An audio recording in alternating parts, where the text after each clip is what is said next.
a trading post that brings two worlds together. The most popular TV show in Arizona history, the legacy of two brothers from a century ago.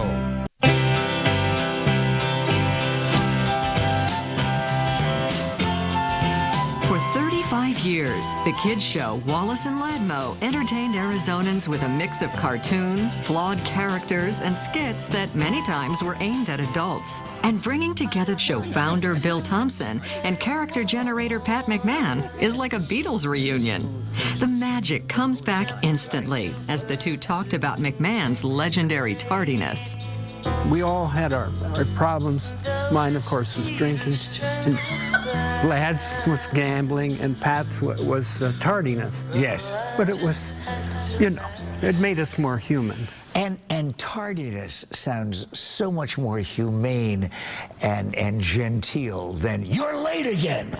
The Wallace and Ladmo show originally started as a spin-off from the Goldust Charlie show in 1954, which aired on KPHO, Arizona's first television station. The show was an instant hit, so popular kids would run to and from school to watch it every day. It's Wallace gets his show in 1954, in the spring of 1954.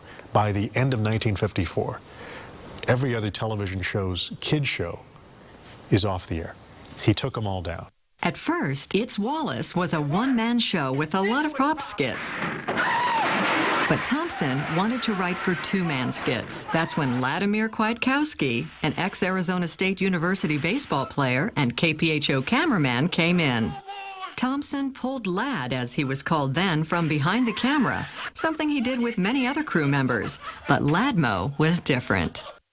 He came in, and he said, "Lad, what are you looking for?" And he says, "I dropped my Congressional Medal of Honor." And I said, "Well, where'd you lose it?" He says, "Out in the hallway." And I said, "Well, why are you looking in here?" And he says, "Well, the light's a lot better in here."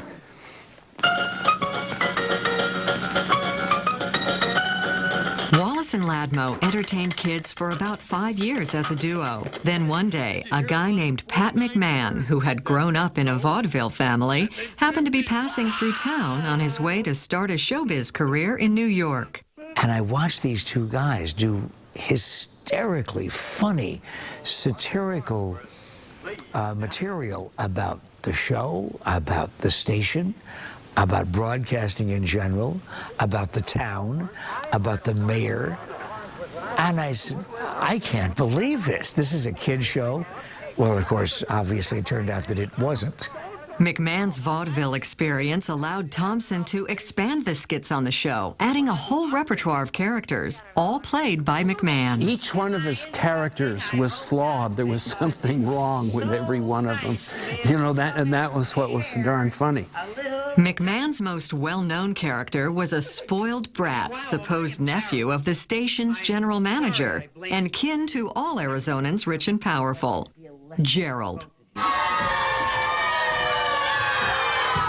That was a 10. You know, that was your responsibility. You invited these little jerks down here. You got them out of the alley where they usually hang out. Reminds me, I should pick up a new copy of Lord of the Flies. The character was inspired by people Thompson grew up with and by pro wrestling. He, Wallace, the referee, would never see what was going on between Ladmo and Gerald, just like the referee in the wrestling match never saw really what was going on between the two wrestlers. So it frustrated the audience so much, and that's what he did to kids who would see Gerald do something mean to Ladmo and then see Wallace having no clue of what was going on, think about punishing Ladmo instead of Gerald.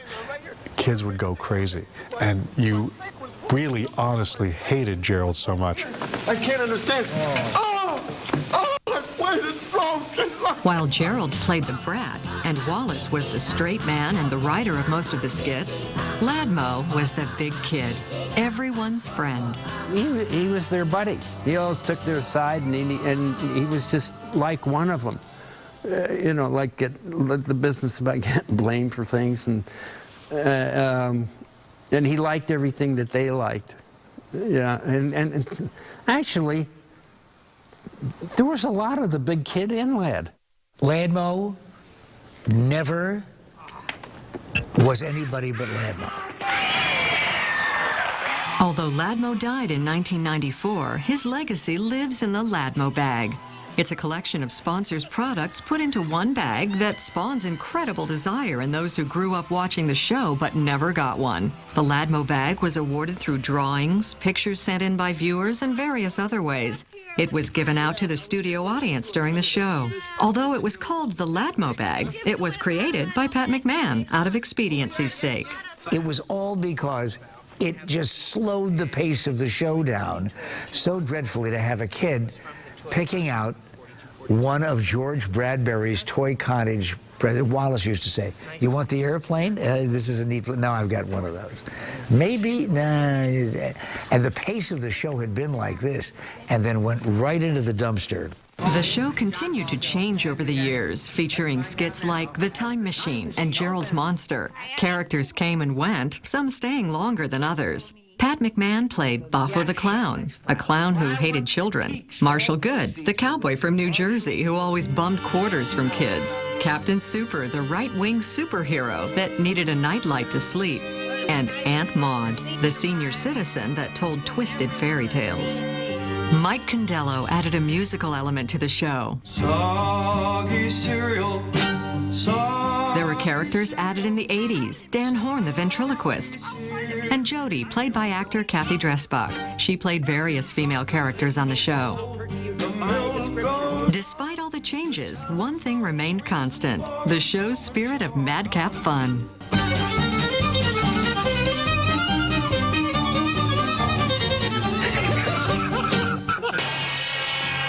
Time's up. The Wallace and Ladmo show signed off for the last time on December 29, 1989, after 9,000 TV shows, 8,000 stage shows, and nearly 40,000 Ladmo bags. Although it's been many years since the show went off the air, it still remains popular. I feel like, you know, that we meant something to the community. We love you. Thanks for coming.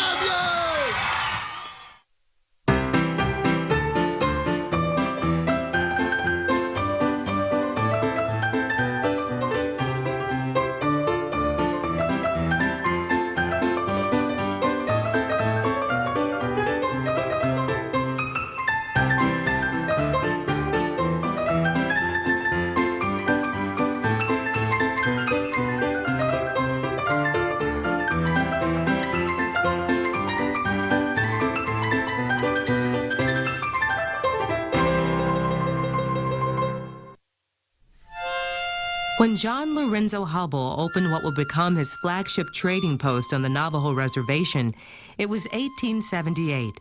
Barter had always played an important role in the tribe's economy, and Hubble's timing couldn't have been more favorable.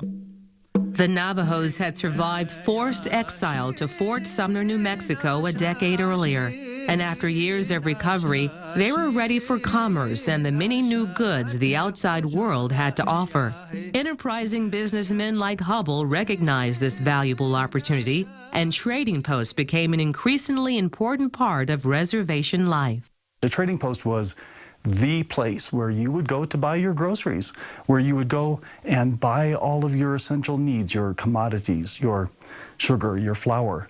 The local people would weave a rug, for instance. They'd bring it over to the trader, and the trader would then exchange that rug, hence the word trade, for merchandise. It's really a general store with at least one of everything available to the customer. Like most trading posts, Hubble's was more than just a store. It was an ambitious undertaking that included a freighting business that restocked post supplies and also transported the merchandise that had been taken in trade to a growing marketplace off the reservation. They had a farming industry where they grew alfalfa and harvested that and would use that for their sheep and their cows and horses, but they also used it to sell to local customers. They did buy and sell sheep, so the property included a barn, it includes a bunkhouse. They were a whole enterprise.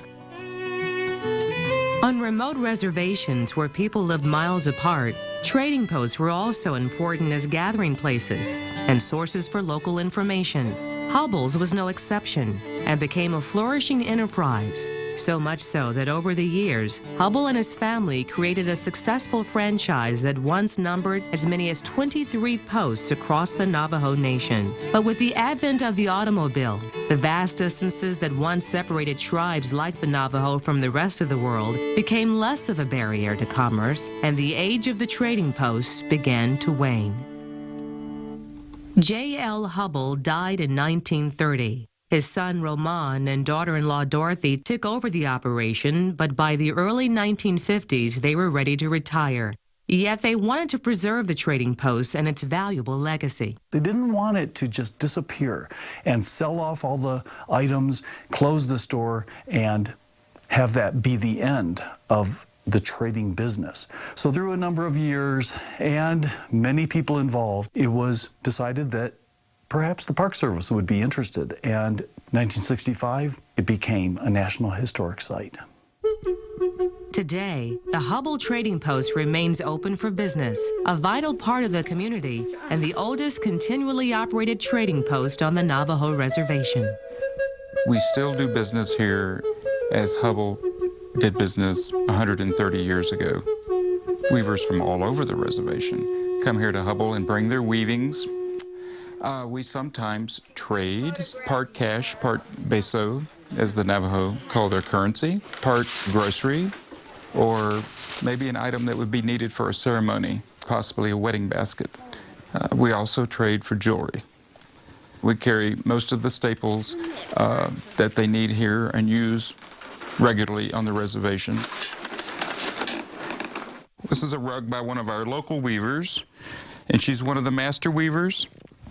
These are woven by some of the grandmas in the community.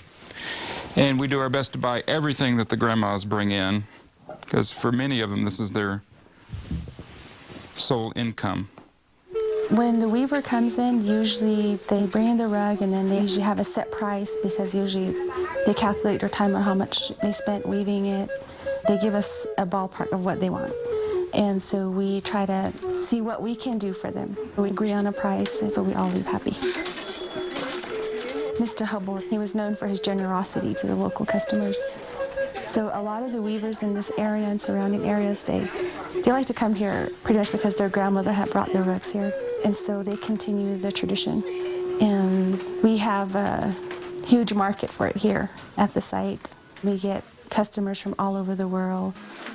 In addition to a selection of finely crafted goods, visitors to Hubble are provided with a window on another world and a chance to walk through history that is still very much alive.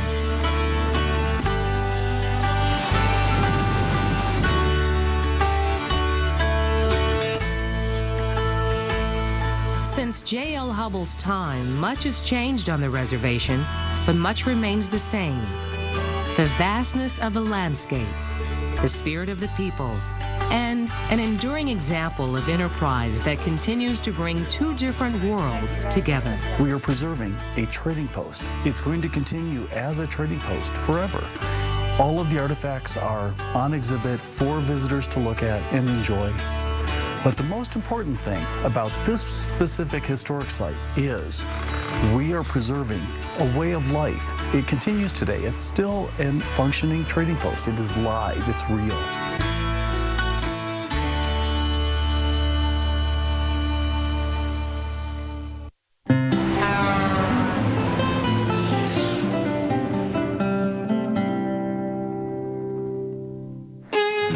In the far southwestern corner of the state, where Interstate 8 enters Arizona from California, is a monument to a time-worn spot where countless before us have crossed the mighty Colorado. Native tribes such as the Mojave, Quechan, and Cocopah once lived here. Europeans arrived in 1540, when Spanish soldiers took rowboats north along the River of Good Guidance. In 1700, Jesuit missionary Father Kino spread Christianity and made maps here after a harrowing journey from Sonora along the aptly named Devil's Highway. In the mid-1800s, soldiers at Camp Yuma protected gold seekers bound for California, while steamboats as long as 140 feet plied the Colorado, hauling goods shipped up the Gulf of California. The railroad began crossing the river at Yuma in 1877.